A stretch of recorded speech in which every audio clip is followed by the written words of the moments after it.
because it always looks for team fights. So we shall see. But oh wow, I like this. ULVL counter picking the Uranus, getting it from Execration. Your team Ooh, quick picks right there. They don't want to deal with the Esmeralda, but yeah, I greatly agree with Manjin as the Uranus in the hands of ULVL, and we're not seeing the Terizla. I expected game 1 in the hands of ULVL because the game to Terizla is what I'm expecting to come in. So there is a bit of a shifting right there. But yeah, they got the momentum. It was a proper draft. And right now, they sacrificed the Kaja. Like, they're not getting those priority right now with the Kaja because it's not that effective against ULVL, and the pick-offs isn't really as good as other games. So right now, Harith, they're going to take it, and this will be a really good early game if you're getting a Harith and a Natalia combo. Imagine, do you like the Harith in this time against Esmeralda? We know that Esmeralda is notoriously known as the anti-Harith hero. Counter. But ULVL still picked it up. Yeah. What do you think is their idea behind getting the Harith? Your team. I think they're baiting the Esmeralda to come in for the Natalia to pop the smoke screen. Yeah, they're gonna fight this fire with fire, man. If I saw the Selena hover there. That's actually good right now against this type of lineup of Execration, even the Carmilla. So they're thinking this out. Ooh, wow. Yeah, okay. Uranus, Angela. Okay. It's going to be a bloodbath, man. I feel that we're gonna have ourselves another high scoring game. It is gonna be a high scoring game. The way we see Harith, Rafaela. Selena. The way for you to get out of Your the zone team of is the picking. Thams is to get the Rafaela with a speed boost. It's hard to chase heroes even when you're a Thams if you are facing up against Rafaela. There's a lot of sustain that they can get, however.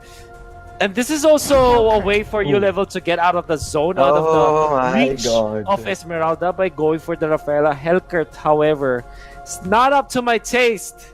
It's not the best. I'm really scared for ULVL, but I kind of want them to win. But how about you guys? Who do you think is gonna win this? You first, Well, man. this is really aggressive. This is really aggressive for ULVL to go in for a Hellkurt. The Rafaela is really good, but then the Hellkurt made me change my mind, so I'll go with Execration for this last game. I think they really complement the lineup. They got the show on Benny Cutie, who's really a really good player. So Execration all the way, please. Okay, how about you, Manji? Oh my god. Okay, I'm friends with Prop B, so I'm gonna put my vote to ULVL, but I think that Execration will win. ULVL, you don't have stunts. What's good? That's all. Sustain game, boy. So ULVL for Manjin, right? And then for Sardis, it's Execration. It's hard to actually pick. Yes. Oh man. All right, I will place my bets on Execration, but honestly, my gut tells me it's ULVL. I don't want to go with my gut this time. I have to go with Execration again. Fundamentals of MOBAs: get stuns, no stuns equals to losing. All right, but we'll see. Execration 2-1 from the panel. Let's see if ULVL can finally overcome their problems and their issues to win against Execration, or will Execration close this one out? Rockhart and Seiya take us through the action.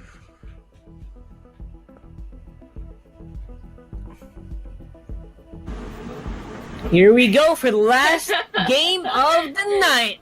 ULVL versus Execration Game 3. I'm Rockhart alongside Seiya. We will bring you the action here from the caster desk.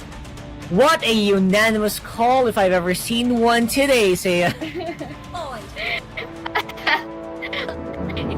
An inch siding up with ULVL, but the Hellkurt pick really threw me off, you know? So I'm gonna side with Execration on this one real quick. But it's amazing how the panelists have shifts of heart in terms of having their predictions wrong with the first two games that we had. Yeah. You know what? I don't even mind. I don't care about predictions Yeah. right now. Right now, what I want to do is I for some reason I want this U level draft to work. Cause seriously, what are you thinking? Pulling something like this. That's all I'm thinking about. The only reason I think U level would pull off a draft like this or would do a draft like this is if they want to make a statement. We will give you all the heroes that generate shields. We'll beat you with it. If we can do it, fine. That's how we win. But for the meantime, Execration, they are taking what they deserve, which is first blood. You know, yeah. I mean, I like it how you level wants to create a statement, but you have to take note. This is Execration who is angry. They dished out one of the best comfort heroes that they are using. They got the Cho, they got the Grok, they also got the Esmeralda and the Selena at play. So I think right now isn't a good time to really make a statement, especially with a very interesting lineup like this. And you are seeing the effects of it. Early game Execration already gets 2 kills in 1:50, and utilizing all of the resource stakes right there for the go-to. It's something that you have to take into consideration. Well, two things. Either right now is not the right time to pull off something crazy, or it's the perfect time to It's the pull off perfect something time. crazy and catch Execration off of their, catch them off guard. That's what U Level's trying to do here. Honestly, I'm still trying to rationalize what this is about, but basically what they want to do is they want to just give kills over to Unseen. Unseen, he doesn't even have Execute. He has Petrify. We'll have to wait and see if that's going to be helpful, because now they will catch Basic off guard, and the shield's going to be absorbed by the Arif. Chrono dashing out of the way, and they are going to be catching some members off, but Unseen getting chased down by 4 members of Execration. No invisibility can save you from a point blank stun just like that. We have a sniper in our hands, and that's Max, ladies and gents. And just look at messy, but at the same time beautiful was the pickoff earlier. Okay, sure, we have rallies to and fro, picking off and harassing the members of both Execration and U Level. But that arrow is what ended that skirmish fight. It was beautifully done. It was beautifully made.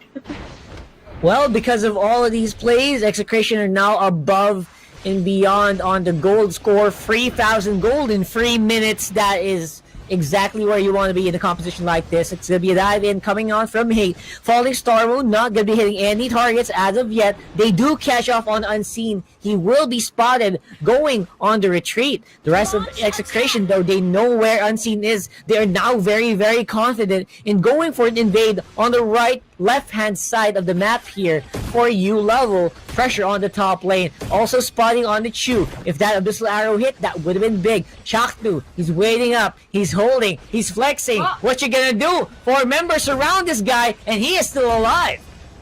Yes, indeed, and the position is really on. Nightfall is gonna be used. Hellkirk will be having a pickup, but Esmeralda will compensate with the pickup as well. But you know what? The flex-in is over because Grok is really alive and kicking with all that fiasco happening earlier. Zafnu's the one who died. For some reason, I'm a little confused about that, but again, it is Grok. High survivability is what it's all about. Immunity to crowd control. You also have a sprint on Chaknu's Grok, if you guys didn't notice. So that just gives him so much more survivability compared to a normal Grok who would probably pack a Retribution, which they don't have right now. I mean, I like the decision that Chaknu really equipped himself with the sprint, because that could be for engaging team fight as well, or maybe so to catch up with the low health members of U Level, if ever so they manage to still escape. But going back to the current play that we have right now, in terms of map control, Execration is a one step ahead, and in terms of gold lead as well. But the thing is, the fact that Execration was able to pull off their fights, their skirmish fights, even though that ULevil is snagging ones from the bag. The thing is, it's kind of slowly being evident how Execration is applying pressure to ULevil. Yeah, all over the map, right? I mean, they have control of each and every angle that you can think of. You want the turtle? Go ahead. We don't care. We cannot defend. Grok in with a wild charge. Turtle will go down. Grok is still alive. Chakno, he is surviving like a boss right now. Going out of it. But Basic will catch him in the back foot of that synchro fission. And now, everyone is just going loco. Hate is in the middle. They are flexing. They know they've got this game in the bag. ULevil, where is that magic that I was hoping, at least, from your team? What's... Yes. The rationale is out. I mean, everyone just knows this is a hugely bad draft. And they're not proving us anything. Because they don't have stuns to contain at least one or two members of Execration. And the fact that it's both the overall lineup of Execration complements everyone because it protects one from another. So you really have to take into consideration that if you have this sturdy composition from your enemy, you have to pin them down, and that is for stuns. But because they don't have that ability, they're having a hard time in engaging or initiating the team fights, which is what Execration is abusing right now. And all throughout Execration, they seem to be just not breaking a sweat anywhere. I mean, they're looking so good just because of a draft advantage that they have, and you know what? They'll just do this all day long. They can do this. I can go all day, man. That's what they look like right now. So, what's the answer here? ULevil, come on, we need to be proven wrong here. Any sign of life, please. I know the kill is not that big of a difference, but right now this is not the answer. Although that's a great one, it will be a bit of a cheesy pickoff, I would say. But these are not super impactful. That was a very close, engagement done by the Cho. I like it how they managed to well disperse. ULevil was able to disperse in time so that the Cho won't be able to use the Way of the Dragon, and he wasn't able to get that pick off onto the top side. But that wasn't still a necessary loss for Execration because they still transitioned themselves to really increase their economy. And it's just, again, similar to game number 2, a patient game or patient waiting. But this time they have to make this patience work. Because, I think the best bet for ULevil right now is to really pin down at least the Selena for the matter. So at least they really have that fighting chance because the arrows, we've seen it how, harassing it can get. And if you are, if you're sidestepping in a position wherein there are Execration people, it's going to be very difficult for them. I mean, they're not even that far behind. 6,000 gold is a bit of a minor difference, but it looks like they're ahead by 20,000 gold. The way they are flexing around the map right now, So, big problems here coming in for ULevil. This could be it. Definitely, man. You can see how Execration is really putting the pressure really well in terms of, pushing this bottom side and transitioning to the others as well. Because the thing is, they have the map control. All they have to do is just really take their time. Prioritize on taking the towers first to really avoid that damages and gets the arrow. And, if they manage to pin down at least, let's say the Harith or one of the squishier heroes of ULevil, they could really, have a very clean team fight. And I don't know, even with a clean team fight on the other side for ULevil, I don't think they can actually close this out. They're so far behind in terms of pushing. And the heroes that they have, they're not even suited for pushing. I mean, only Hellcrit probably has good damage against a tower. Everyone else is just for basically supporting, shielding, and for reconnaissance. Everything else is just, there's no tower team capabilities. They are showing that right now. They're just trying to hold on to their own parts of the map. Chakno's just Look at doing Chakno Chakno right things, here. I guess. Yes. So- Yes, because it's evident. It's evident. Chakno is really right here, you know, really intimidating the members of U level. And look at the position of Execration earlier. They attempted that Lord, but they saw the Natalia and decided to pick off Natalia first out of the map and transitions back again to the economy. And the thing, it's not really about intimidation. I think it's more about distraction that Chakno was doing earlier. Yep. I mean, he looks like he's just having fun, but it actually is doing something, right? So Zapno again, in the middle of the fight with that FAMS, he's still alive with Carter Inferno. Lord will be taken by Hate really quickly on the back end. Guardian's Barrier not going to be locking anyone down, but they don't need it. They have the minions. They can just barrel down onto that tower and will disappear. Could be the last team fight with Dragon into basic. He is going to go down like a rock against a hard place, and Hate is in the middle, tanking all of the base hits with a double kill to boot. And he knows that he can do it pretty well because the survivability is just so surreal for the side of Execration. And I think this sums it up, you know, just really taking their time and getting the base right here and utilizing that they have minions. And that is game number 3 in the hands of Execration right there.